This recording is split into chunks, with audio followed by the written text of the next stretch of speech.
Sheet Radio. I'm your host, ProWrestlingSheet.com, editor-in-chief Ryan Satin. I'm here with my co-host Jamie Iovine. Hey, everybody. And Elijah Bates. Good day, mates. I had to get the show started because Jamie was chatting about some Attitude Era stuff, right? Yeah, should I talk about it? No, again? it's okay. Well, I mean, actually, I think there wasn't a ton of stuff that happened in news this week. I don't think there's some fun stories to talk about.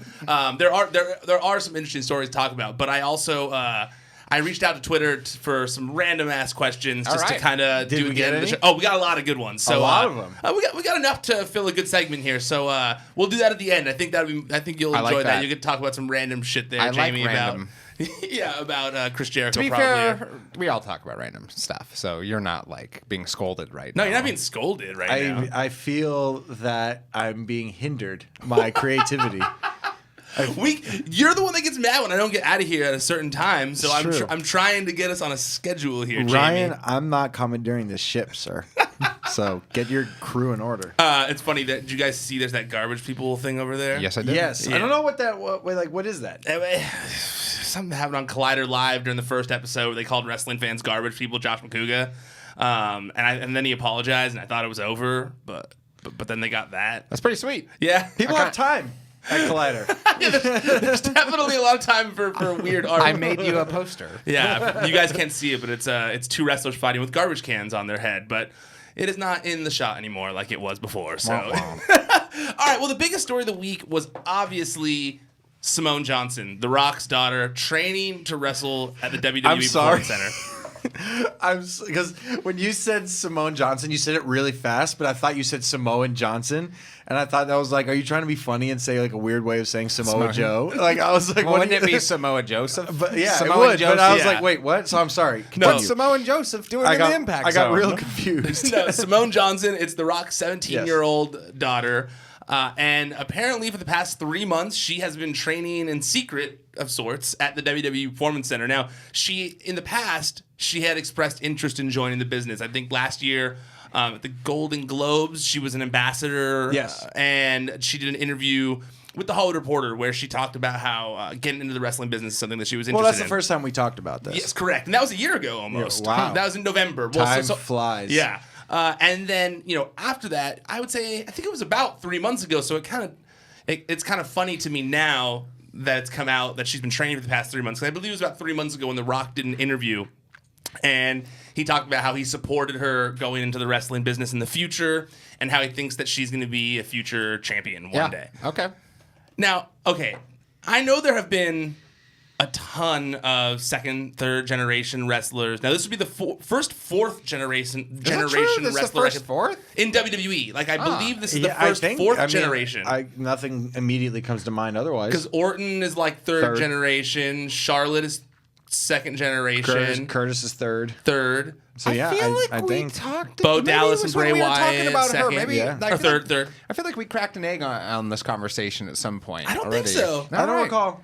I saw a lot of discussion on it via Reddit where they were kind of picking apart, and they're really good with those kinds of things. I saw a lot of people saying, well, technically, who did it? There were a few people they pointed out. I forget exactly who, but they said like the Harts are close. Well, the closest opportunity. The McMahons have a close opportunity because right now it's like this race to see who will be the fourth generation. Well, basically, like fourth generation wrestler. I mean, in WWE, there have been multiple fourth generation. I mean, Shane McMahon in some ways is a fourth generation wrestling personality. That's what a lot of people said on Reddit, that technically like Shane and Stephanie, but they're not wrestlers. Like they're wrestling personalities, but would you really classify Shane and Stephanie as wrestlers? No, I would not. That's not like their trade, their profession by trade. So I don't think it technically counts. I think this. I agree with you. But one thing I wonder. Well, first, she had initially mentioned that she wanted to do it after college, and I'm kind of surprised that she's doing it instead. Her senior year Of college? No, senior year of high school. Huh. She's only 17 right now. She's posting things like from school, like senior week, blah, blah, blah, blah type stuff. When I was 17, I knew I'd be doing exactly what I do right now, so. Well, you did kind of want to be a writer when you grew up, didn't you? Yeah, I know. I didn't want to, I guess. So you are technically doing what you want to do. Shut up, at Ryan. 17. I was trying to be smarmy, okay? But but still, Hey, can I just say something real fast? Yeah. I totally support this. I think that she'll do great. I think that's where Ryan was going to ask us. Sorry. Go for it. No, her dad is The Rock. I think that she's grown up with somebody who has a dynamic work ethic. I think that when you grow up, like Jamie knows better than I do even, but like my dad had his own company and he worked his butt off and he instilled what I would like to refer to as a dynamo work ethic in me. That's something that you can earn it sometimes, but it does get passed down from generation to generation. And it's just like the idea that The Rock worked so hard to get what he has right now, and he works as hard as anybody. He works like Vince McMahon level. It's like I said, it's the only celebrity I know that actually legitimately, well, I don't know him, but it's the only celebrity I'm aware of that legitimately needs a private jet, because he needs to be in a million places in a single day. I just think that she has grown up under the leadership and supervision. Again, I don't know what extent of his presence in her life that The Rock has been and everything. It seems to be pretty strong. He does seem to have a good, strong family bond and everything like but that. But I did find it telling in the interview here, because the first person that really brought this to light was Zelina Vega, and she did an interview with Lillian Garcia this week on the Chasing Glory podcast, and it's a great show, by the way. Agreed. It's my favorite interview podcast right now in wrestling. They get deep. She gets deep, Lillian, and I'm a big fan of it. Yeah. And in this podcast, basically she talks about how she met The Rock a few years back, and she, was kind of... The Rock was her dad's favorite wrestler, and her dad died in 9/11 at the Twin Towers. Right. And so The Rock was like a special bond between her and her dad. So when she saw The Rock in public, she said, or saw him at like an event or something, she was looking at him and was clearly she's probably staring at him, and he was like, "You look like you have something you want to tell me." And so she told him like, "Yeah, my dad and I had a bond over you. He was his favorite wrestler. You were his favorite wrestler. You're probably like the reason I got into wrestling. My dad's no longer here, but the fact that I'm here, there's a whole long stop thing." And then he said, "Thank you, how much that means to him." And then I think it was like, I want to say months later, she got like a random text out of the blue from a number she didn't know. And it was like, "I just read who your father is. I was unaware of like how he passed. What you told me means so much more to me now." And then he did some kind of thing to insinuate it was The Rock, and she like flipped out. And so they've been close ever since. Oh wow, yeah, which I didn't know. And so she didn't have to try out. Remember when we went and saw the Fighting with My Family? Yeah, right. When they were filming it, she said she didn't even have to try out for it. She said that she had like multiple WWE tryouts and it wasn't working out. And she was, I guess, like she was close to something in one of the recent Spider-Man movies. Like she had been getting down the line audition wise, and then lost the part. And she called him kind of like, "I'm just gonna give up. I'm not gonna get in WWE. I'm not making it in movies. Like I don't know what to do. I'm just gonna give up." And he was like, "No, just stay in there. I'm working on something. Just hang in there." And then he called her and offered her the role of AJ Lee like shortly after. And then shortly after that is when they called from the PC saying they needed someone to be Andrade's manager. And so she was like, "Well, it all worked out together." But the reason I brought that up is because she said that when we saw her filming the Fight with My Family thing. She says that after that, she ran into the dressing room, hugged The Rock, crying, told him how much it meant to her that he gave her this opportunity, and that The Rock's daughter said that she told her eventually after that she knew she wanted to start wrestling for sure when she saw Zelina record Fighting with My Family. And I was like, that is a wild statement when your dad is The Rock. Yeah. Like you would think that of all the million memorable moments that your dad has had in wrestling history, that one of those would have been the thing that did it for you. I mean, maybe it was, I don't know if that was necessarily the thing that inspired her to get into the business. Maybe it was just something that like decided to trigger her haste, I guess. Yeah. Maybe it was something that made her want to not wait until she went through college because maybe I mean, as everybody knows, unfortunately, it still is, even though it's become leaps and bounds further in progression.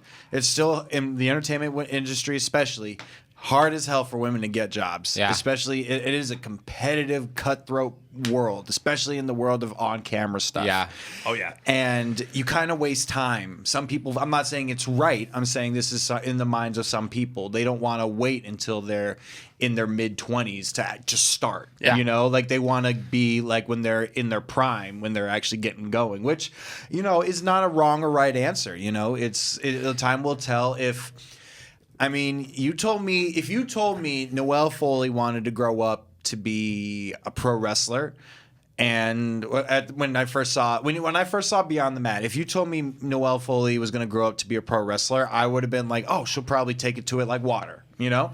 And fast forward, she gave it a shot, but it didn't work out. And did she really give it a shot? I don't know. I mean, I'm not going to knock it. I wasn't there. Yeah, but, sure. Seemed like it was more of a TV storyline. I don't know, but obviously it didn't take. Yes. So who will see? Who knows what'll happen whenever the Rock's daughter will I would take also to go. suggest too that we live in a much different world. I know, like Jim Ross and others, would always be like, "Oh, go get your college education so you have something to fall back on." In this day and age, unless you have like an engineering degree or you have a degree in a very specific field, I'm sorry, but a liberal arts degree is not going to get you anything. Like that literally doesn't do anything for you outside of open you up for the opportunity to have a really low to middle income job. I'm not criticizing those jobs and saying that either. That's the reality of the situation. So I agree with you that, strike while the iron's hot when you're young, when your body's fresh, when you have the ability to heal and be pliable to a trade. That's what I'm saying. And say she fit. The reason I'm saying that, say it doesn't work. Mm-hmm. So then she has the whole rest of her early life to go find something else. 100%. Like, I think that again, it's a different time and place than it was when somebody like Jim Ross was watching young bucks come up in the industry. It's not the same time. And that low level degree, I see where the argument for going to college first before you do anything comes in. But again, it's just like wrestling is not an old man's game or an old person's game. It's a young person's game. Well, and also to further that,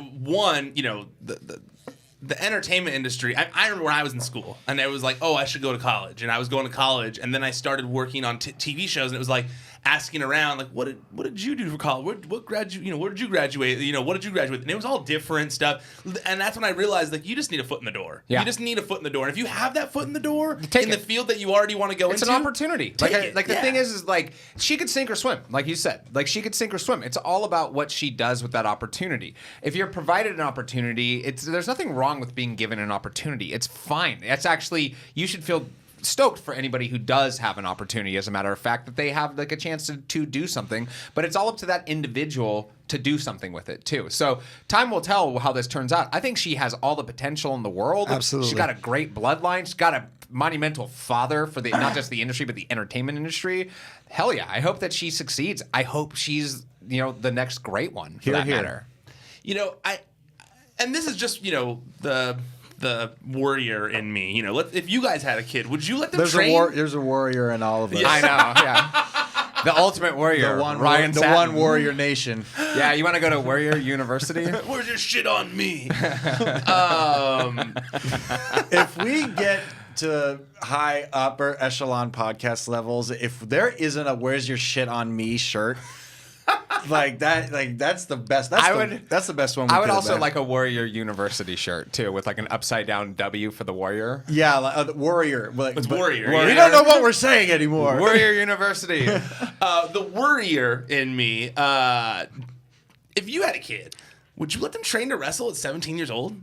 I don't. Nowadays, more so than a while ago. Well, and I have seen, like you said, nowadays, I've seen a surprising amount of classes at wrestling schools for children, which surprises me because, and it might just be because, we grew up in a generation where you hear of like the people our age or even, a little older, obviously, where, they got the shit beaten out of them for months before their first match, and then that's when they learned it was a work in their first match and something like that. Yeah. I know the wrestling world is very different now, and it's not like that, but you just think of like, man, like I just feel like my body wasn't fully developed at 17, but at the same time, like I understand that there are contact, like kids are playing football, Kids are boxing. Like kids are doing MMA. So I guess it's really just up to the parents, and obviously The Rock knows that if he's letting her train anywhere, she's going to get the best training. Because the Wild Simones, I think, have a training school in Florida. Like that's family. Yeah, okay, but come on. No, no, absolutely, of course. Yeah. You're going to go to the WWE Performance Center if you have that opportunity. I don't envy her uphill battle. It is an uphill battle. At the same time, yes, but she. It's apples and oranges. I was gonna try and compare it to Charlotte. It's totally the same as Charlotte. It's not exactly the same. Well, Rick is notorious in the wrestling business. I'm not saying that it's completely different, that they don't have similar. There are similar aspects to it, but I think the level of stardom is considerably different. Fair enough. And I think that they would look at Charlotte, like for instance, people know that even though Ric Flair is Ric Flair, he hasn't always had the best monetary stability. Whereas The Rock is 2017's highest paid actor at the time. And he started with $500 shirts. So, Yeah. he's had a whole history of good money management. Yeah, so it's just seen differently. He's not only successful, but he's a multi-millionaire. Well, see, that's my question. That's one thing I struggle with the most, and I actually wanted your opinion on this because he's not just a wrestler; he's a wrestler and he's an actor, if not the biggest actor in the world right now. He's one of the biggest actors in the world for sure. Absolutely, he's one of the highest paid for sure. And that's kind of why I wanted to get your opinion on this side of things, because I think a lot of people look at this and they say to themselves like, why? Wrestling is a tough business. It's not an easy business. It's not the most rewarding business. No, it's not. It's not the especially most high paying until you really get to a higher echelon of athlete there. And you're the highest. You're the daughter of the highest paid athlete in actor. Actor in the in the entertainment industry. I feel like most people look at that and say, why? But then at the same time, like, you come from a wealthy family, and you tried to go to WWE and you had an audition there, a tryout as well. Why do you think that she would do something like that when she could really do anything she wanted? Like, she could, I think the difference is with, say a person like me, for instance, and me going off and doing, going into the whole digital retail business. Like, if you asked me when I was growing up, 16, looking up to my father, did I think I was going to be running a shopping network? No, never in a million years.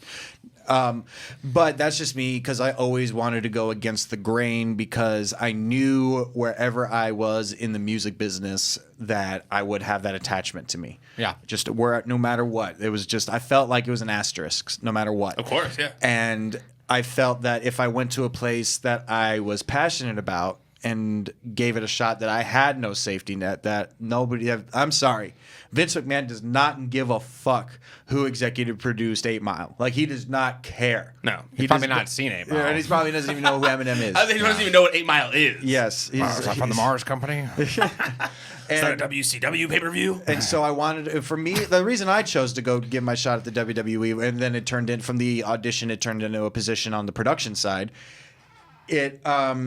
I just wanted, obviously huge passion for it, wanted to be a part of the production world, wanted to give it a shot, go out and do and go make my own name. This is a little, what Simone's doing is a little similar, but it's not a different world for her. It's not, because it would have been like if you went in the music industry. Yes, like. Because and also, just like the music industry, the wrestling industry is very different nowadays. Whereas my father was who he was in the music industry, and it's it's a lot easier to become successful in music now. And that's a generalization. It's easier to become notorious, and known. Yeah. And that's a good way to put that. I think the same thing applies to wrestling nowadays, and. This is something that she sees that could give her a possible leg up into a further world past wrestling, as well as what it did for her father. And it's a great way to cut your teeth and learn how to do things that can help you if she does eventually want to become an actress, which it seems like she kind of does, because it seems like she's got that vibe. I'm a little curious, as only because she's 17. The Rock stopped wrestling full time in 2002, right? Sounds right. So that basically means that she's becoming a wrestler despite the fact that she was not even alive during The Rock's heyday in the World Wrestling Federation and World Wrestling Entertainment. The fact that she wants to do it is a little surprising to me, just because she wasn't present for her dad's success in the industry. But she has it. She wasn't for her initial upbringing. I don't think she wasn't. Of course, she wasn't alive. But I do know, has been to as many WWE shows, been to as many WrestleManias as I've had. She's there every single time. Yeah, she's very much so. Every single time. Okay. And even when The Rock has nothing to do with it. Yeah, because she's with her grandma. Yeah. Right? Yeah, it's a lot of times she's there with the grandma. Okay.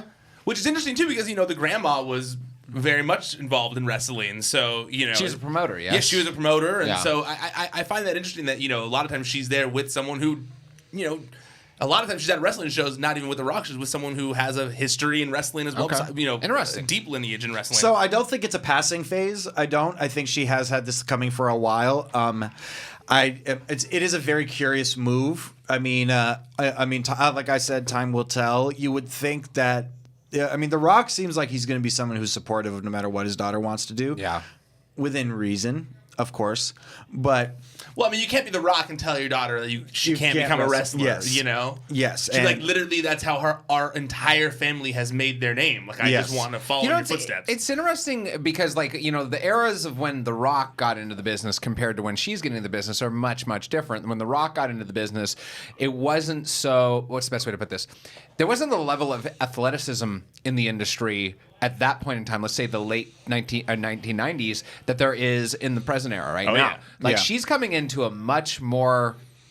I don't even know the way to put this. I was going to say athletic, competitive flips, gymnastics. It's athletic. Athletic on the most extreme of levels. Yeah. And so it is not not to take anything away from The Rock. He was a great athlete. That's a big part of the reason that he was so successful is that the dude could do a lot of things for a guy his size that you wouldn't expect. And he had a physique for a guy his size that a lot of people in that day and age, that were off the juice at least, could not achieve. You don't find a lot of shredded Samoans. No, you really don't. don't. And so it is one of those things where it's just like, damn, I wonder... how prepared she is for that level of athleticism when it comes down to it. Well, I almost wonder, you mentioned how it'd been like if you had gone into the music industry, and you technically did kind of For do a music little bit. and I feel like she could have a very similar path where she thinks that what she thought she was going to be doing until she has to find her actual passion, similar to how you've done. Well, she's doing it the right way, in a different way than The Rock did. I mean, yes, The Rock also went to the developmental system, and he learned from Tom Pritchard, right? And it's, even though the developmental system is night and day from what it was, it's NXT has made it so you have a way to grind and cut your teeth and pay your dues, because they make the talent set up the rings and shit. They make them do drills and if they're like coaches, if they do something at a show that they don't think they were giving it up their all, they make them do drills and shit until they throw up. That's really what I think she's going to benefit from, is that she's doing that whole thing. She's going to and you know what? If I wouldn't be surprised, just because I think just the amount of respect that Vince has for The Rock and vice versa, that say she's on there for 2 to 3 years. I'm not saying she's not cutting it, but she's not ready to be on TV yet. They'll keep her down there for a little longer. They'll keep her down there as long as she's willing to be down there, I would imagine. Let me ask this: is The Rock out of people that he's able to get into the industry now? Because you got Nia Jax into the industry. Nah, when his kids have kids, you think Vince McMahon is just like a lifetime pass for everybody The Rock wants? Well, at least, I don't even know. Time will tell, but I don't think Vince will be alive when The Rock's kids have offspring. Probably just not. doing math. Makes sense. Doing math. Although you never know with that guy. Yes, who knows? But I mean, if he were to be alive, I think The Rock's great grandkids would be good. They all, dude. The Rock's family has a lifetime tryout pass for sure. If you write on the application that you turn in related to The Rock, you're gonna get an instant callback for sure. Okay, as long as you're related to The Rock. More directly, I'd say he's got a lot of cousins. Fair enough. I would also say now he's kind of at the point I've seen those Anoa'i promo posters, and there's a lot of people I don't recognize on that flyer. But I've seen a lot of those guys at the tryouts and the WWE.com write-outs, like Lance, who's out here, and there's a few other ones. I've seen them at the tryouts. So Lance got a tryout? Semi-recently. Okay. And by the way, I should mention, I said at the top, but it's only a part-time basis, the training that she's doing. She's not still in high moving to school. Florida? Well, I think she lives in Florida. I have no idea. I think she might live in Florida already. And but I have heard from sources that it is looking to become a more permanent thing. I'm not, or I meant Orlando. Yeah. That it is in the near future. The word on the street is that it's going to become more of a permanent thing in the near future. I'm assuming that has to do with her schooling and all that kind of stuff. Graduation. Yeah, but graduation. I mean, she just started the senior year, right? Yeah. I don't know. I guess. You're the reporter. I haven't been in high school in a long time, though. Okay, so while we're on the topic of NXT, I wanted to bring this up. It's not quite a full topic, but man, I got so much shit today, in the past 2 days. Just today? Yeah. Thank you. I wanted to get your guys' opinions about this. Mainly you, Jamie, because I know you're a fan of Bray Wyatt. You know, remember back in the day with NXT where they would have guys from the main roster or guys who were part-time guys like a Rob Van Dam who would appear on a random episode of NXT and stuff. So I think like this week it was like they had a Rob Van Dam gif. It was the 5-year anniversary because you retweeted it. Yeah. It was like the 5-year anniversary of like Rob Van Dam appearing on a random NXT episode. It was him and Tyler Breeze. No, I think it was Aiden English. You're right. And because Jushin Liger was with Tyler Breeze. Yeah, but it wasn't even a takeover. It was just a random episode of NXT. It wasn't even. It wasn't a takeover. And Rob Van Dam accidentally went to the wrong building. So I'm here, I guess. Yeah, sure. I travel in my gear. And so I tweeted saying like, I wish they still did this. Imagine Bray Wyatt versus Keith Lee at a takeover, which I feel like would be a dope match. Like, I'm a Bray Wyatt fan, and I feel like How did people react to you? They were like, what a fucking idiot this guy is. I mean, they were all like, of all the examples, you chose Bray Wyatt? Hey, that's your Twitter voice? So the ones who were like giving me shit for it, like, I'm sorry that I have things that I find interesting or that I would be excited to watch that are different than you. I'm sorry for offering a suggestion. Yeah, like one person was like, Keith Lee versus Apollo Crews, Keith Lee versus Andrade, Keith Lee versus blah blah blah, and you chose Bray Wyatt. And I'm like, yeah, Bray Wyatt's dope, dude. Like, I like Bray Wyatt. Bray Wyatt is all like, what's a good example? It's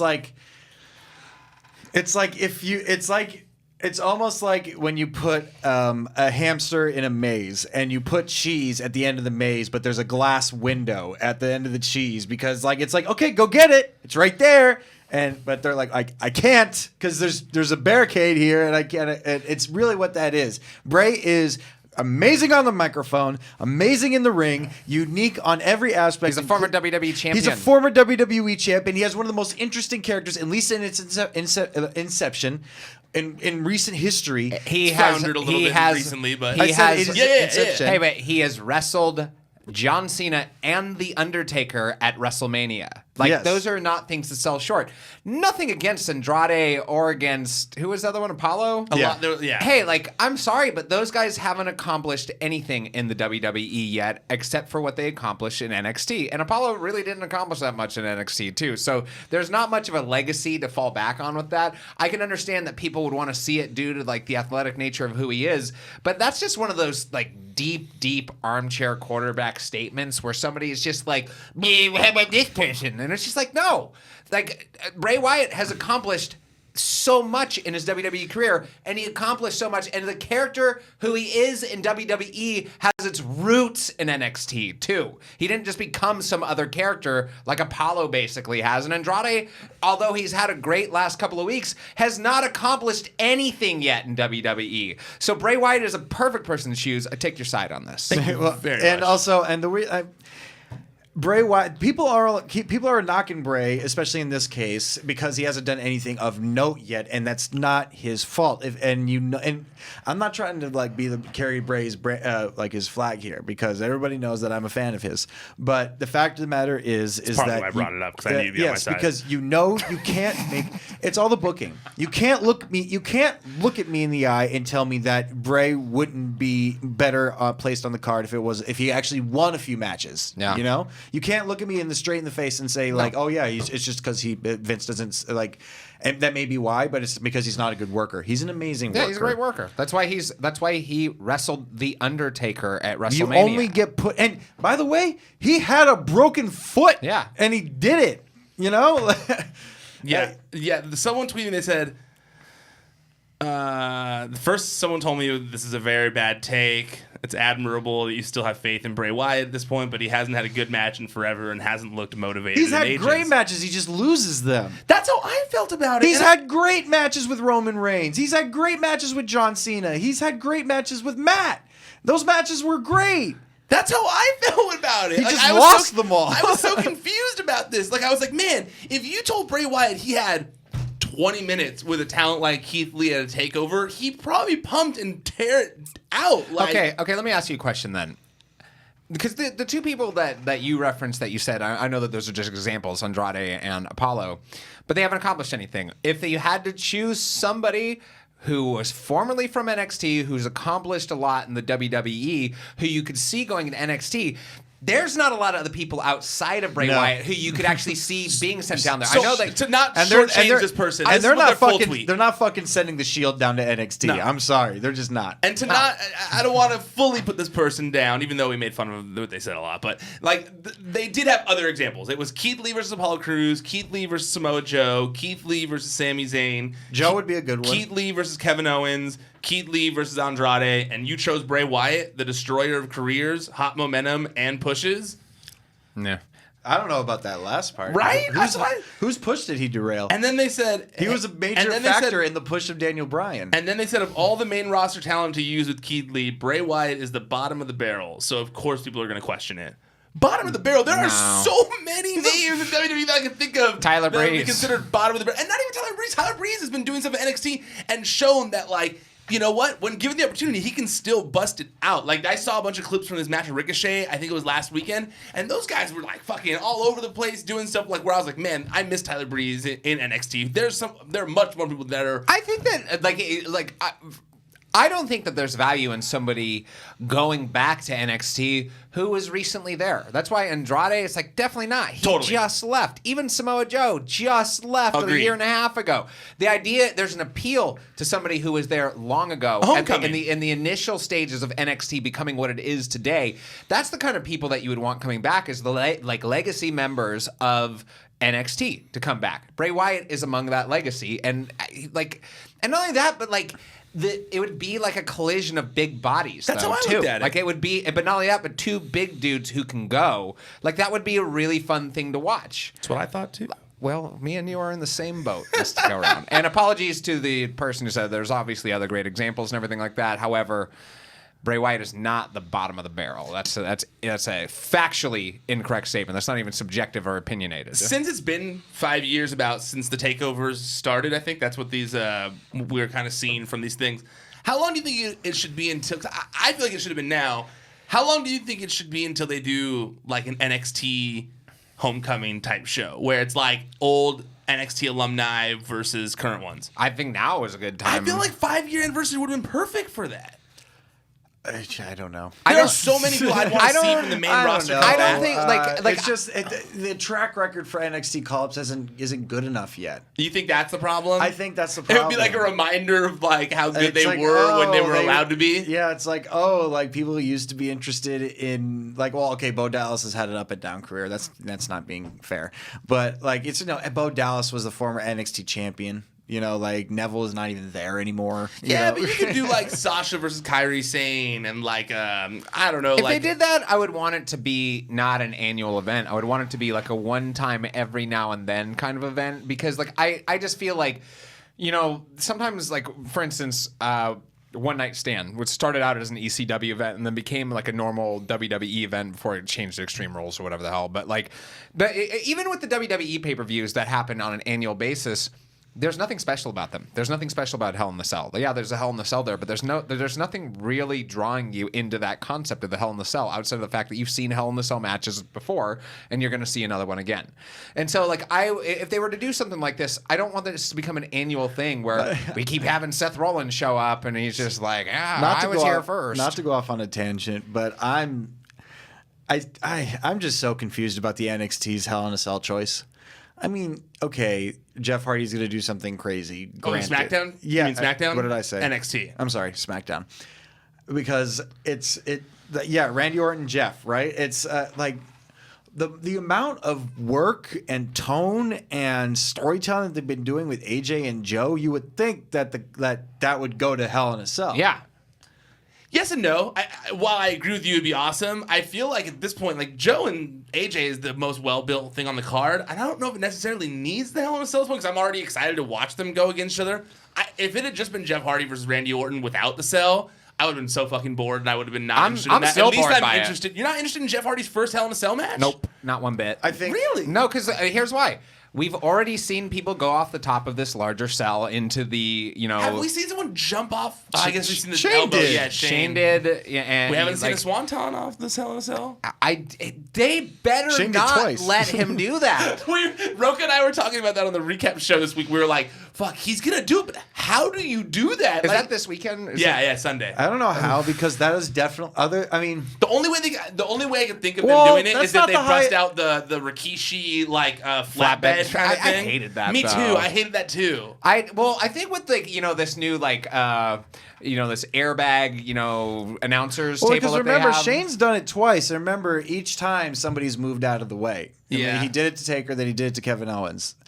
Then does the one actually land it? You're saying? Yeah, well, I mean, he probably won't, because I mean, you falling from over 20 feet, You like fuck someone up yeah, bad, that would yeah. hurt But- either your- but Kevin Owens- and people already hate taking that move just from the turnbuckle, and like imagine that from especially Randy Orton just like smoking Why- his vape. Nope. Hey, do you think they just cast Orton in this because they're like, hey, he's been in a bunch of these matches. We don't even need to tell him what to do. I think so, 100%. I'm not excited. There's nothing Because they still haven't given us a reason why Randy is doing But this stuff. hey, but He's the reverse version of the Legend Killer. Like he's like the old Legend Killer now. I like that. But he's still the only going after legendary killer. legends. Yeah, he's reverted back to his Legend Killer self. He's the legendary legend killer. Like okay, I don't know. I thought it would have made sense for Joe and AJ. but No, like, it would have. It would. And I'm not saying that it wouldn't have made sense. I just, to be completely fair, I do feel like the AJ one has been the most well built. So I could see their reasoning being it doesn't necessarily need it, right? Well, is there any other stipulation for this one, or is it still just a regular match? Joe and AJ? Yeah. I think it's still just a regular match. it's tight. It's tight on Well, I match, mean, though. it is a regular match because I mean it's this weekend. So But back to the point though, like I'm not excited about Randy Orton versus Jeff Hardy in Hell in a Cell, and that says a lot about how they've diluted the Hell in a Cell concept to that same note. That's why I don't really like the concept of doing like an annual Legends Return to NXT event, because it's not special the second time around. So what Hell in a Cell match is Randy Orton versus Jeff Hardy? Like 40 something? Yeah. Like how many damn Hell in a Cell It's matches true. have they It done? has become very watered down. it at has the point. because it's a yearly thing. Like I remember, It's not even that. It's more than a yearly I thing because they'll have it at WrestleMania sometimes. I remember when the best Hell in a Cell like match announcement ever was the retirement match with Cactus Jack and Triple H. Yeah. And then when he said hell in a and the crowd went nuts, it's because they know that shit was, there's only been a handful of them at the Yes. time, Yeah. and that's when they're like, okay, like I feel like the amount of time between that one and the one before that was like 4 or 5 years or something like that. It was like 2 years, I think. But regardless, it was like 2 years. Well, it's the same still reason two. Roka 2 and I- years in the wrestling industry is like a lifetime. Yes, and I thought, it doesn't have that impact anymore. It's like when Jeff Hardy said "Hell in a Cell," I mean, like it was a surprise that he said it, but Yeah. it's not so much a surprise. Oh, we're gonna get a Hell in a Cell match at the Hell in a Cell pay per view. Yeah, well, I mean, Rocco and I were talking about it this week on the Raw recap, I want to say, where, the same thing kind of happened to Money in the Bank, too. Now that there's 2 Money in the Banks, and it's a yearly thing, it's a 2 thing, and there's multiple things, and it's like I both disagree. shows. Really? I disagree. I feel like, look, you can't, who was the women's Money in the Bank this year? Carmella. Nope. I mean, this year This most recent women's Money in the Bank holder, who was it? wasn't Carmella. No, it was not. It's Ellsworth. No, it was not. Who? It was Alexa Bliss. She cashed in that night. Oh yeah, that's right. You don't even remember that. You don't even remember Because that. it happened that night. And then we were talking about with Braun Strowman, like we were like, wait, is this technically his cash in at Hell in a Cell? Like, that's weird. Like, is. Yeah, I know it is, but it was weirdly done where it was like set in advance and he's not carrying the beef face anymore. Okay, yeah, but then you could make that same argument for the Royal Rumble.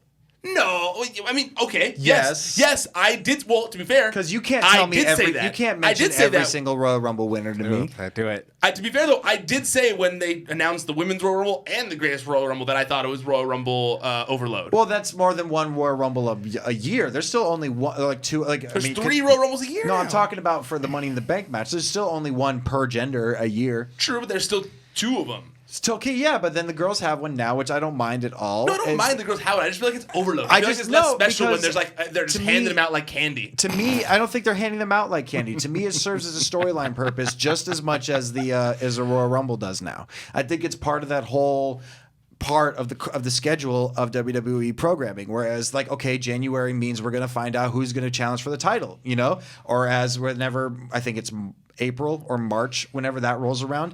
I love the Money in the Bank aspect. I want it implemented every single year because it adds an extra iota of something to think about in the back of your head whenever anything is happening. I miss it being a WrestleMania.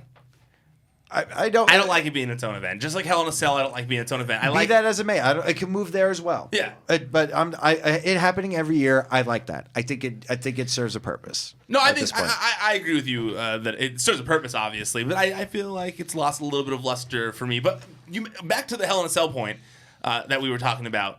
Do you guys feel the same way about the Raw Hell in a Cell and Mick Foley coming back and his announcement that he's going to be like the special guest referee? No, but I know why they're doing it, and it's also, you know, because WWE has a really funny history with certain people that are overwhelmingly nice and the way they treat them. Like how they treat JR is a really weird relationship. Yeah. Like it's the same thing with Mick Foley. They have like a really weird relationship. They like with to beat him up. Yes, they do. Both emotionally and physically. And what this whole thing is just a huge promo for his 20 years of the Hell in a Cell tour that he's doing. Yeah. And the fact that they're giving him such a stage to do that, I mean, I'm not shocked because Isn't it airing as a special though on the network? I don't know. Is it? I think it is. I think it is. I mean, even giving him a special on the network, you know, that's even another thing, you know. And like I said, I'm not. It's not a surprise that they did it because they brought back Mick Foley time and time again. Not to anybody's complaint, not to my complaint, but I just think it's just so funny to me that it's such a roller coaster of a relationship. Yeah, it really is. And it goes across the board with a lot of the mainstays. Has he refereed more than one Hell in a Cell before? He did the Triple H Kevin Nash one, and Was it Triple H, Kevin Nash, or was it? Oh, yeah, it was. It I was. was thinking it was Triple H and Chris Jericho, but that was the one where Tim White hurt his shoulder or whatever. yeah. I don't really care about them bringing Mick Foley back. Is that weird? No, I don't not care for it. I don't care about it. Okay, yeah, that's kind of how I felt. It's not that I was like against it. It was just kind of like okay. Well, it's just it's the problem with WWE, and again, this just goes back to. If you do something too many times, you dilute the unique quality of it.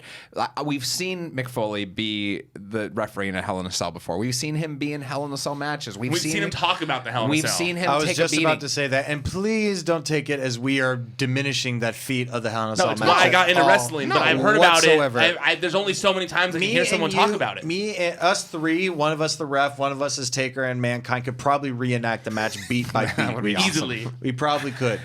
And Can I be Terry Funk? I don't Oh want to go. no, you don't have the right shoes. I want to just wear the white hat though. I want to be Terry Funk so I can kick my shoes off. Plus, I have tuck your t-shirt into sweatpants. tuck my t-shirt into sweatpants and kick off my Monarchs. We'll make Kevin be Foley. Fair. I want to be concerned Vince McMahon. I want to be the stretcher. Vince's be Undertaker, Jamie. Vince's face in that is the funniest thing because he's literally like he's showing he's not selling it at all. Some He's guy just at like- home saying they know how to fall. Like he's completely stone faced through it. He's genuinely looking at it, but he's just like, I may have somebody have died in my ring. But like, I know like it's that match has been overplayed and overstated, but literally right now I thought about Mick Foley's face as he's getting off the stretcher and coming back to the ring, and I remember watching it on pay-per-view in Atascadero, California, on a tiny little TV, and seeing that face and being like, he is not human. Yeah. He is not a human being, because a human being shouldn't be walking after that, much less smiling. Even if you wouldn't want to be. No! Like, okay, I'm good. It's Sin enough. Cara stopped a match because he hurt his pinky one time or something like that. No, that match I still show it to people when people are like, wrestling's fake. Well, you got a wrestling website. I'm like, sit down. We're going to watch this match, and I'm going to show you how fake You wrestling know, it's is not a great show to show people who might not be into wrestling. The Slammy Awards. Any Slammy episode, do not show that to a non-fan. Because they'd be like, hey, wrestling's even stupider than I thought.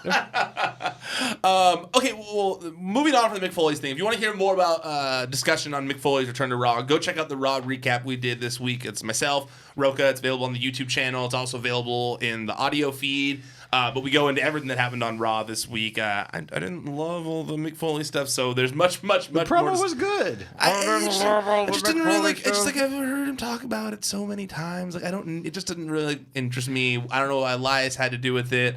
I just didn't care about it. Just wasn't for you. It wasn't for me. But something that was for me is Renee Young being named full-time commentator. I thought that was such a good call. I think that. Look, Jonathan Coachman is an entertaining character. Like, there's no denying that.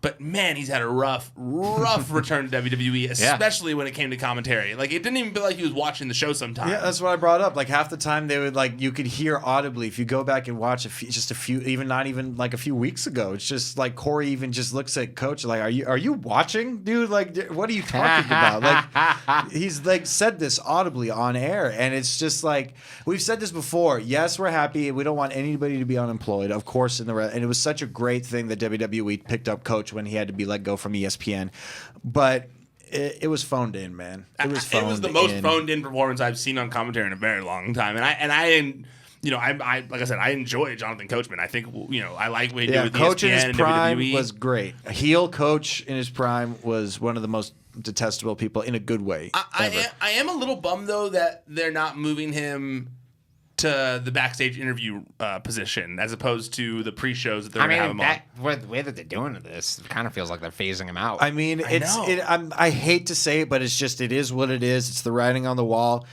When you get assigned to the pre-show, your TV time gets cut in half. That is where TV time goes to die. That is true. I mean, how many times has David Otunga been on the pre-show? Once every 5 pay-per-views People or something? don't even... No, I think he's on all the pre-shows. That's what's so crazy about the statement that you just said. Why is he that most people don't even know that he's a part of the company anymore. Why is he?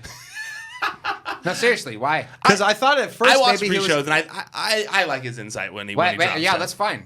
Why is he on the show? There's so many other people that could be. I'm just concerned. He's not a legend.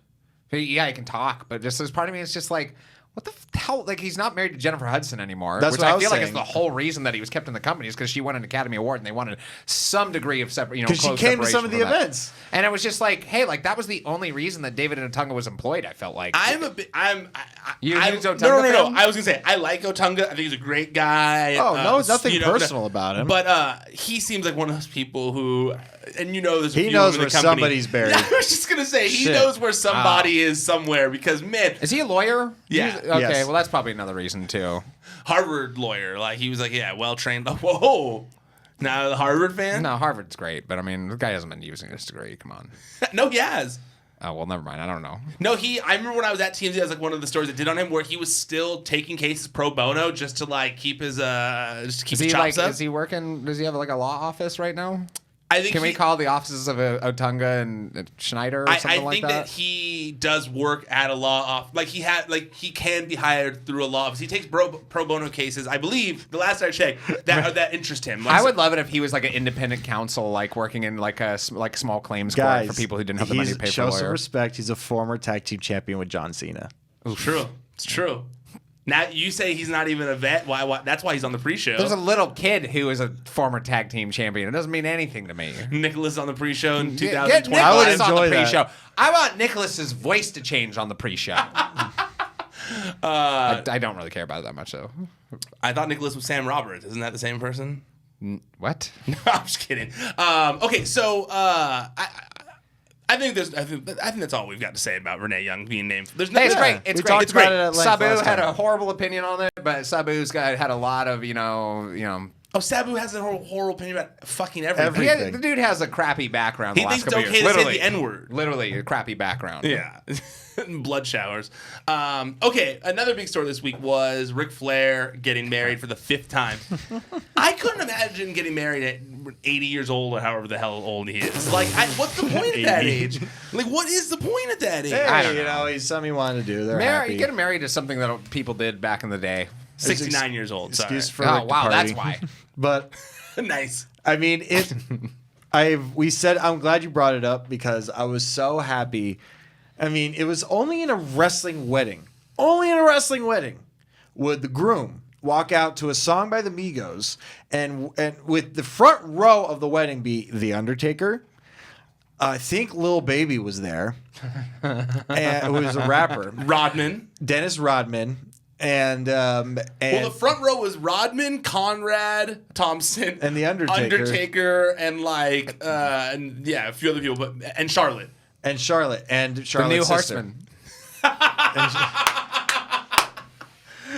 But not only that, it's just it was like I remember this because I was watching the entry because just being a DJ and even though I never did weddings when I was a DJ, I just know cues in music where points are. It's obvious the person who was running the music never heard the song before because it had a huge intro before that. Because you ever see that where the person comes out of the music during the intro and doesn't really know when to come out? Yes. That's what Rick did, and it's just so funny because they have the song as he's standing. And anybody who knows the song, their lyrics to Ric Flair, Drip. It's a great song for a guy to walk out at. Not at a wedding, you know? I mean, yeah, it's a really popular rap song named after you. But the lyrical content, literally in the chorus, says, I'm trying to fuck you and your bestie. And this is being blared over the loudspeakers as the priest is just sitting there with his book, just like... these horrible things are getting played over. He's like, why didn't there somebody just get ordained online for this wedding? It was just. You know what's funny is until you said that in the text message today, I didn't realize that was the lyric. I thought that the lyric was "I'm trying to fuck you on your best day." Oh. Now the lyrics make much more sense, and it is extremely inappropriate for a wedding. I honestly, when I always thought I'm trying to fuck you on your best day, and so best day would have been even weird. that would be weird. I'm trying to fuck you on your best day. But no, even if you just said trying to fuck you on your best day at a wedding, still not okay. Still inappropriate. Yeah. Hey, at what age should people stop French kissing in front of cameras? Yo, that photo you guys posted was humor. I just texted you guys. I didn't retweet it. That picture was fun. It's inappropriate. You were getting it. You were getting it. Hey, get in there, old man. Hey, the comparison of saying it was like 2015 Biff, I'm making out with 1955 Lorraine. It's you and me, Lorraine. It's just it's so gross. It was meant to be. And you know what, though? I hope I can be gross when I'm... Yeah, I'm so very happy. I'm going to be tonguing my wife for sure when I'm 69. Your fifth wife? Oh, well, hopefully not. Yeah. Hopefully it's my first wife still. Erica, get trying ready. to fuck her and her bestie. Get ready. Yeah. If I don't get us a house, then probably, but I don't know. And her bestie? No, I'm not that slick. But the guest list of this wedding was so... Also... How random was it that Dolph Ziggler walked her down the aisle? Yes. Can we find out? I mean, why hasn't anybody asked him? He's still there, too. Ric Flair posted a picture today where it was about the survivors or something like that. So, it was him, Dolph Ziggler just sitting right there with Rick at the dinner table. So anybody who's not people knowing who what we're survived talking... the wedding? No, What? he gave away Wendy for the wedding. And wait, the Ric Flair posted something about the survivors? Yeah, as everyone who was still there, basically. Oh, okay. The wedding survivors. But it was Dolph Ziggler was still just sitting there with Wendy and Rick their BFFs. And I was like, when did that happen? Huh. They may be good friends. Who knows? Yeah. Regardless. What are you implying? No, I just was confused. I didn't know they were so close. Okay. Sure. I do think Dolph Ziggler is very Ric Flair-like. He seems like a new school Ric Flair, so I like the pairing. I know that Ric Flair talks about Dolph Ziggler as one of his favorite wrestlers. Yeah, right he now. brings him up a lot. Yeah, he loves Dolph Ziggler. He's all about Dolph Ziggler. Interesting. But I also like that he streamed the whole intro on Facebook on Instagram Live too. Man, Ric Flair is a G. I know. I'm stoked that he's still alive. I mean, the guy almost died and last of year. course, I love that he wasn't at the altar for 2 minutes and he was in tears. Not even he before his wife even walked out, he started crying. Man, that guy loves to cry. He can cry with the best of them, man. I love that he was also in an all white suit, just like the bride does, just all white like that, and then sunglasses. That's pretty pimp. Yeah, he's a character. He's And definitely you know a the character. Rodman Flair connection, right? They had the same manager, Yes. right? Yeah, Darren, whatever his I name don't is, Prince recall. or something Yeah. like that. I mean, who wouldn't want to go to Ric Flair's wedding? No, yeah, there was That'd tons of be wrestlers lit. there. Been there. That would have been lit. Dude, I would have loved that. I also like in that picture of Undertaker, Rodman, and Ric Flair. You see that Taker, who wore jeans to the wedding, he's single fisting two shots of whiskey. Yeah. Where he's like holding them like as if they're like two beer cans on top of each other. I was like, dang, they don't see that. You know, Undertaker gets down. That's how you stay in shape. Yeah, Don't drink beer. Just stuff it down with some brown. All right. Well, another thing that happened this week that I want to get. I feel like Eli, you're gonna have less of an opinion on this, but I'm gonna take it to an area where you will. But the new trailer came out for WWE 2K19, and there was some weird ass shit in this trailer. Stuff we weren't expecting to see. I was not expecting to see most of these things. You know, the games for the most part have been very similar the past, 10 Few years, tweaks or here and 5 there. years, few tweaks here and there, different mode here and there. But for the most part, the things you normally get. This stuff is stuff you don't normally get. I don't think that we've ever seen in a wrestling game. Yeah, so first it looks like there's gonna be a House of Horrors match. So we get an outdoor thing, which is, the House of Horrors match might not have been the most popular match setting, but for a game, it's interesting. And to it put might in. not be specifically that. It could be an aspect of the creation suite. It could be an aspect that, you could create outside venues now as opposed to, I hope so. that would be dope. Well, because you can do an outside venue, but it doesn't. But no, look it's that an cool. outside stadium. I'm saying put a ring in the middle of the forest. Well, they have that one that looks kind of outdoorsy, but you're right. No, you're right. Absolutely. I would love to have one where it looks like you're literally in a backyard wrestling zone. But at the same time, I wonder if they're going to if that's what's going to be, because the gameplay means that's where you can play. That wasn't supposed to be a cutscene, right? So unless that there was some Wyatt compound segment that was part of the WWE showcase, that was part of the Daniel Bryan thing. that wouldn't make sense. Why not? Why wouldn't they show it in the gameplay trailer? Well, because it looked like the burning when Randy Orton was burning down the Did house. it? And stuff. I didn't see. Yeah. I mean, I saw one part of Bray running around in front of the house. I didn't see the Randy standing in front of the burning house. They showed a quick shot of Randy burning the house, so that's why I assumed it was the House of Horrors match. Yeah, I mean, I don't who knows what it is. I think there's a lot of.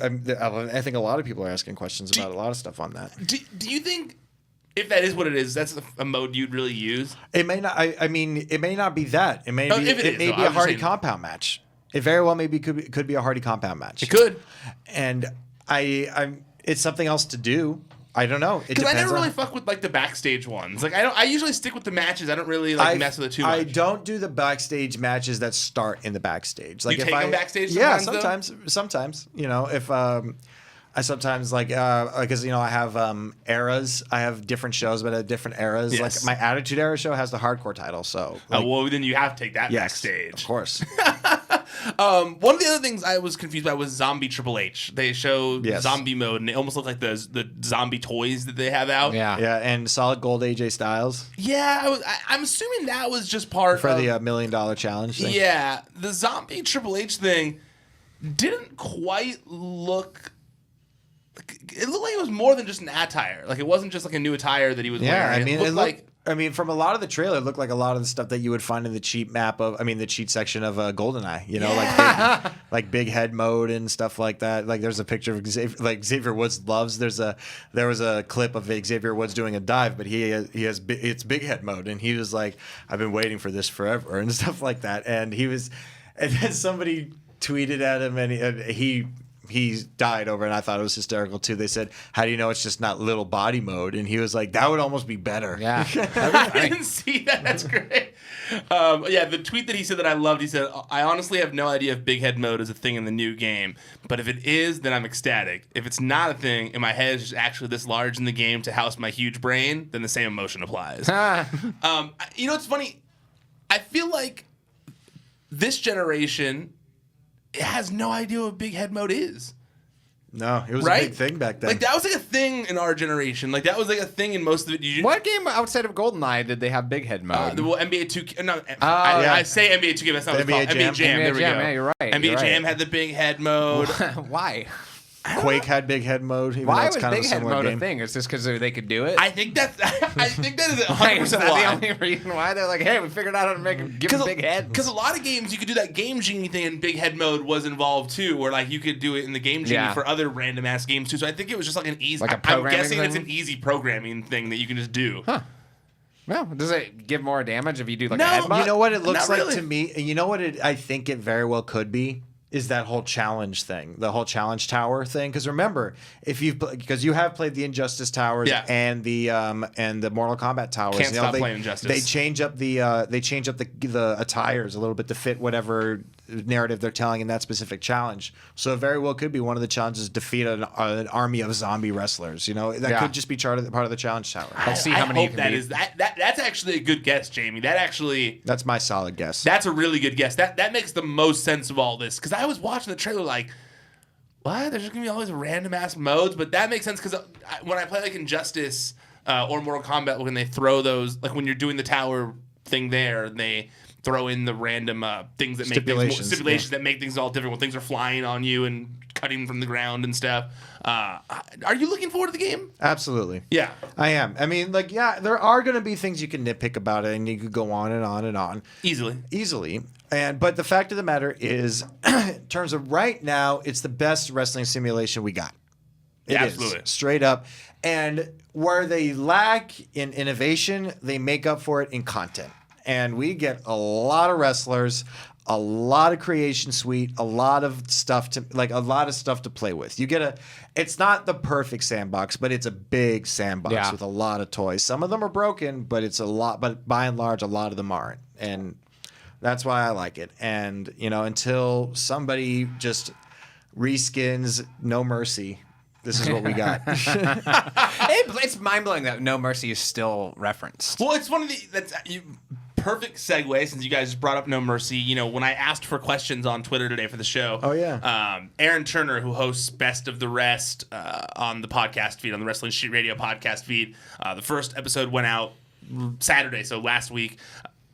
Can't recommend it enough. Great show. It's Aaron Turner and Rachel Evans. They talk about stuff like Lucha Underground, Mae Young Classic, NXT, Lucha. I think I said Lucha Underground, but everything else, the stuff that isn't Raw and SmackDown. So go check that out. But he was one of the people who sent in a question, and he wanted to know our favorite wrestling games of all time favorite wrestling games. And I feel like for you, is it No Mercy, Eli? I would say like No Mercy is hard to follow up just because No Mercy. I like you. Just because I changed so many of the characters to be people from my hometown. Me too. And many of whom are dead now. It's crazy when I play it, which is not that often. But That's but in addition depressing. to that, I would probably say if I had to throw other ones out there, I would definitely not say any of the Raw or Warzone games from N64 because I feel like those haven't aged well. They're so clunky. They were even back in those days. But that was also at a point where WCW versus the World.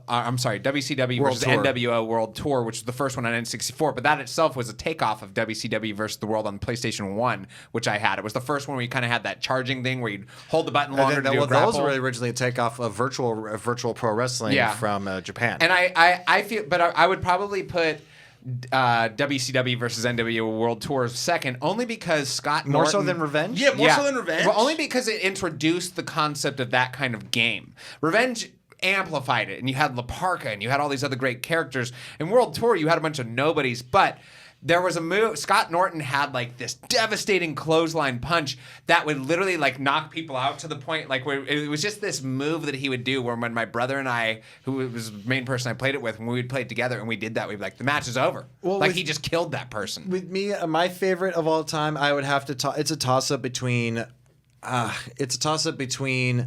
I always have a hard time deciding between Revenge and No Mercy because yes, No Mercy had so many more innovations that you couldn't do in any of the other N64 titles. Like it had tables, it had ladders, it had a storyline, it had a story mode. Yeah. And you got different each belt had a different storyline that you could play out. Yeah.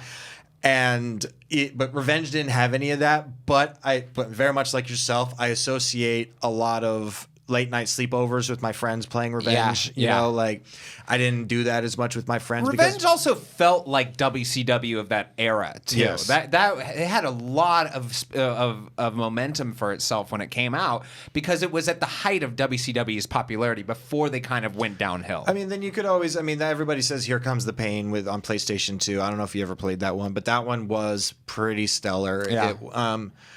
I'm trying to think. You know what if else I there's- played a lot? I actually played WWF Royal Rumble on Sega Genesis a lot, just because, and that it wasn't great. And there was one where you'd grapple and you'd have to tap the button Yeah. really hard to win the grapple. And it was, it wasn't like it had the greatest cast of characters. It had IRS, it had Luna. the narcissist. Didn't it have Luna? Luna was in Raw, which was the follow up Super to that one. Nintendo, yeah. But you know what?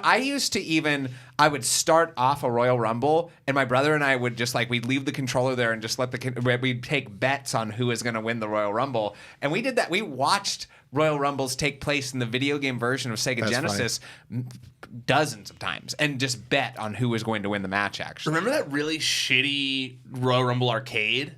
That wasn't a shitty game. I hated that It was game. Royal Rumble Arcade. You know, that game that wasn't shitty. It The just one that was wasn't more deep. recent, It where was- there was where it was like it was on the Dreamcast. Yeah, that sounds about the right Yeah, it time. was Where there was also too on the- many people that could be in the ring at 'cause it was once and also they on go the- slow. It was also on the Dreamcast because I mean it was what it was. It was an arcade style Royal Rumble simulator. I Yeah. mean the only reason why it gets a bad rap is because it didn't have depth. It had no depth. It had one style of gameplay. Yeah. It was rough. I hated that game. I mean the reason why Same It's with a like that- total tobacco. Same with like that one when they tried to redo it with the legends and it was like real cartoony. I think it's and like Legends, isn't it? it's something like that. the Legends yeah. of WrestleMania game. I wish when they'd it was make all a- cutscenes. No, not that one. Which I kind of like that one. That was like the one that wasn't a WWE game, right? No, you're thinking of Legends of Wrestling. There was a Legends of WrestleMania game Oh, that WWE that's what it put out, was. That's what it was. where they should- made all the guys look super buff because there was Legends of Wrestling, which was the That only game was kind of cool. That was the only game that had Owen Hart in that past his death. You're right. Legends of WrestleMania and All Stars. I hated those ones. Yeah. I liked All Stars. Really? Yeah, because you know why? It was easy to pick up, and a lot of my because I was on tour when All Stars came out, and my whole tour bus played it, and 80% of them had no idea who any of them were. But it was so easy to play. It was like the NFL Blitz of wrestling. You know what I hated about Legends of WrestleMania? Michael Hayes was on the roster, and it was like, he is not a legend of WrestleMania. No, he he's does not. not belong in this game. He does not belong in the same categories as Hulk Hogan and Andre the Giant in terms of WrestleMania. in terms of wrestling. Sorry, I'm not a big Michael Hayes fan, as any fan of the show well knows. But it's just like, I remember seeing him on this, and I was like, I'm not playing this game anymore. I literally stopped playing when I saw Michael Hayes in the game. Did either of you guys ever play the game All Star Pro Wrestling, where it was like a Japanese wrestling game? Nah. I never played it either. It wasn't until there's a guy I follow on Twitter named Harry Wrestling Fan, and he's got a website where he does like lists and stuff like that. And it's funny. It was the top. It was the top 10 unintentionally funny entrances in wrestling video games. And since I never played the game, I never saw it. There's one entrance that is so fucking funny. If you've never seen this, I can't recommend it enough.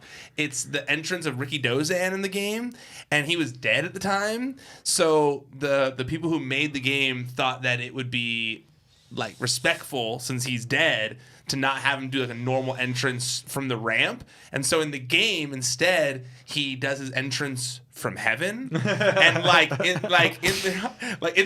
pull it while I'm talking about. Basically, like they show. I'm gonna pull to a better spot first. Hold on. But they like a light opens up from like the top of the arena, and then like it like splits apart, and he comes down like an angel. It's like HBK's entrance at WrestleMania 25. Yeah, totally. Kind of, but more ethereal.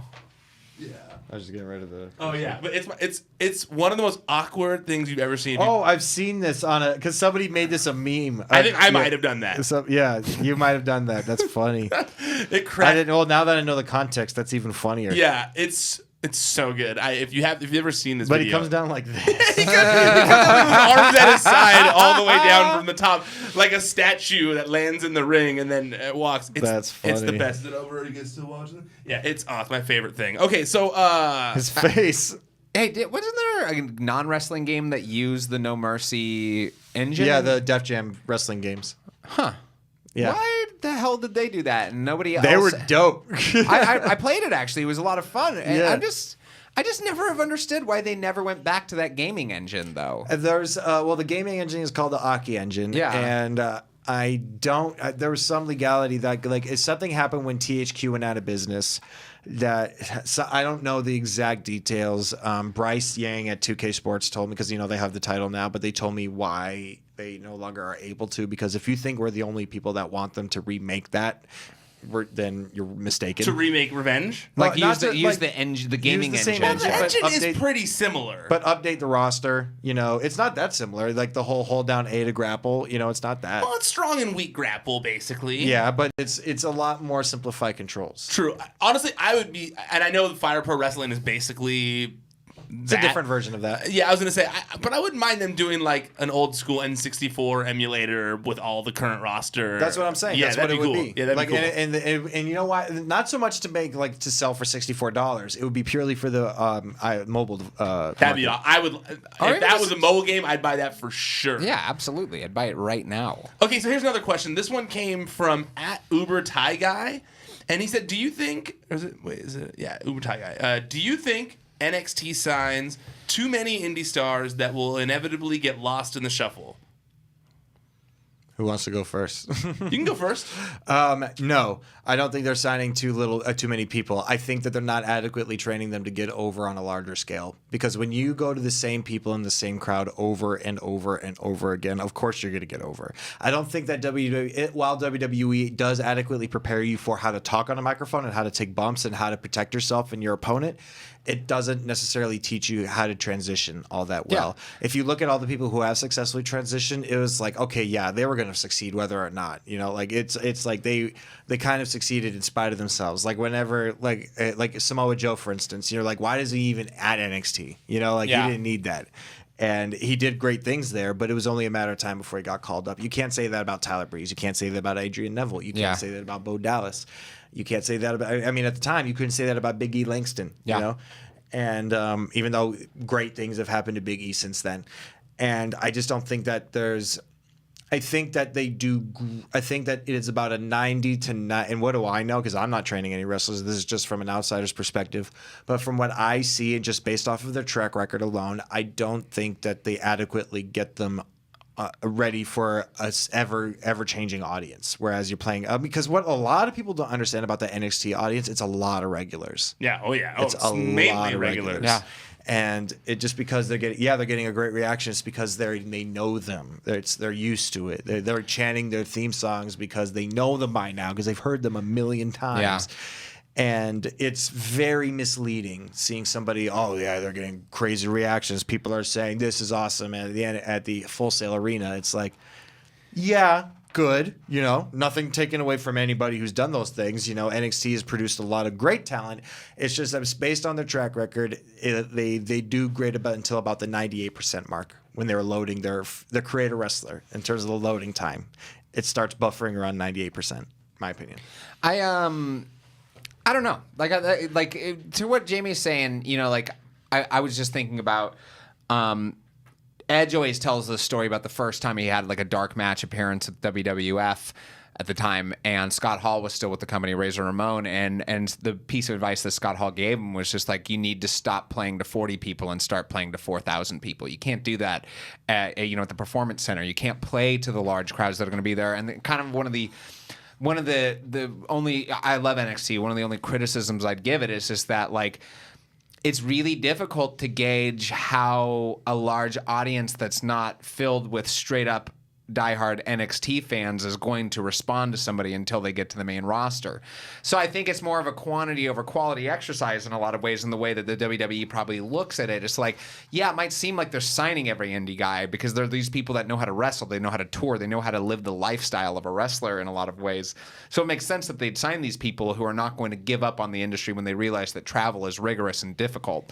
But it's also just like, not every single spot on the WWE roster is a main event spot. It's not a guaranteed ticket to WrestleMania. You need jobbers. You need low-level enhancement wrestlers. And unfortunately, a lot of those people from NXT end up becoming those low-level positions. Or fortunately, it's a great job. They get paid or look at really No Way well. Jose was just that he didn't even have an ounce of he didn't have a shot. When No Way Jose was brought up, they're like, yo, this is the extent of where your character's going right now. They haven't even tried lately since he's been called up. Oh no, I haven't seen that conga line. I think got lost. It got lost on the last a few months ago. Dude, one of the shows. they don't even try anymore. They're just like nobody cares. Hey, but you know what? But to be fair, I'm glad they're not trying anymore because it was not going anywhere. I don't know how it did in the first place. I couldn't believe it when I saw it come out. I was like, you've tried this before. You've I- tried the same gimmick this already. exact gimmick. It's just a different type of music. I do think they're signing too many indie talents that I think if they let them Mature. be free and mature a little bit, you'll get more Matt Riddles and people of that nature. Drew McIntyre's. Yeah, Drew McIntyre's than as opposed to people who you get a little too early. So. Yeah, I think that there are two people being signed that are getting lost in the shuffle, but at the same time, if I were WWE, I'd be signing all those dudes too. I mean, if you have the resources, they're talented people. You have this giant training center for a reason. Putting talented people in there who deserve it. It makes sense. As frustrating as it may be, if you become one of those talents who gets lost in the shuffle. Yeah. All right, last question I'm gonna take from Twitter before we end the show here. And that is, I saw this on Twitter this week, and I thought it was an interesting question that Eric Bischoff posed. But Rome_II asks us, all this NWO talk going on, should they bring it back with new faces being led by Nash, Hogan, and Hall? No, because as we've seen, new anything in the WWE or wrestling in general doesn't work. So what if it was without Nash, Hogan, and Hall? What if it was No. some new NWO? New Even anything. new anything. No new NWO. No. Why? Give me Well, I one. mean, Why? I could- Why? the Outside one- of nostalgia, why? I There's mean, the one argument would be that Bullet Club could maybe technically be considered a new NWO An that took offshoot. a lot of their thing, that took a lot of the things that were popularized by NWO, and look how much money they've But made. it's also happening in a world that the NWO doesn't really exist. Agreed. No, and I'm not saying that they're Bullet Club or NWO ripoffs necessarily, even though that's kind of the joke of the whole thing.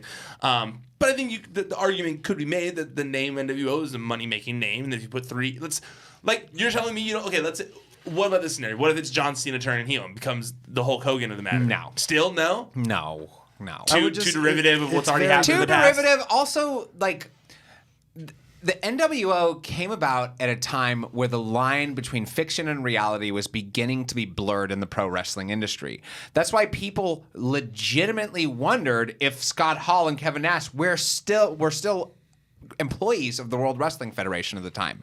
There was no chance in hell that anybody would ever suspect that another rival organization John could come into Cena. this high-scale television production and take over the show. There's not the reality of what was being fantasized at that period of time would not go in this day and age. then what the if there's internet a- was barely a thing at that point. There was no social media. You just have to add the lethal dose of poison. That's all you need. Vince just has to come back and it needs more poison. you know what? The NWO was awesome. But lay it rest in the past. I agree. Let it rest. I don't have anything to add to that. There's zero value in a new NWO outside of the fact that it will give somebody something to do on TV for a little bit until the momentum of that push peters out and they realize what a horrible decision this was. So you're saying you don't like it? I do not support the decision. I didn't like it. No, sir. I don't like it. All right, Jamie, where can we find you on social media? You can find me on Twitter at JAMIE_IOVINE or on Instagram at JAMIEIOVINE. Network getting closer? Yep, network is launching. You can't say it still? No, I can't. Soon. But, TBD. I mean, it's very, very, very soon. But you can follow us on Network Live. That's Network. I'm sorry, I can't. We have two of them. Network Live. That's NTWRKLIVE, NTWRKLIVE, and that's where you can go for all the updates. And you need to make. This is one of those things where you need to make sure that you're one of the first to sign up because this is a purely first come first serve model. So. And don't you have some kind of DJ event coming up too? The thing you sent me a picture of you on your face on the ass. Yeah. No, not anymore. Oh, it's not happening now.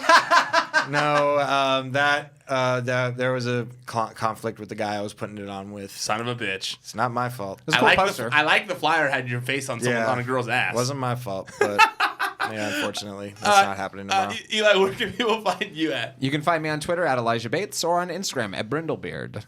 That is all. That's all. Yeah, what else do you want?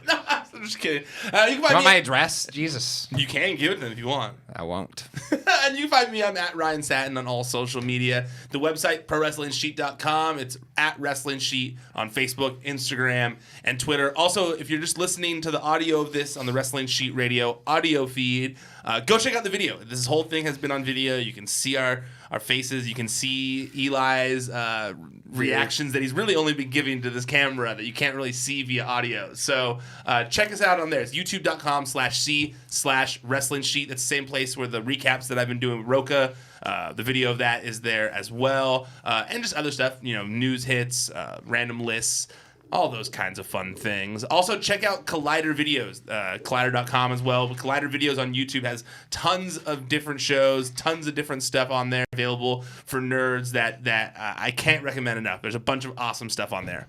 Okay, that's it. We're done. Officially tapping out for now. Until next time, stay out of the dirt and keep your eye on the sheet.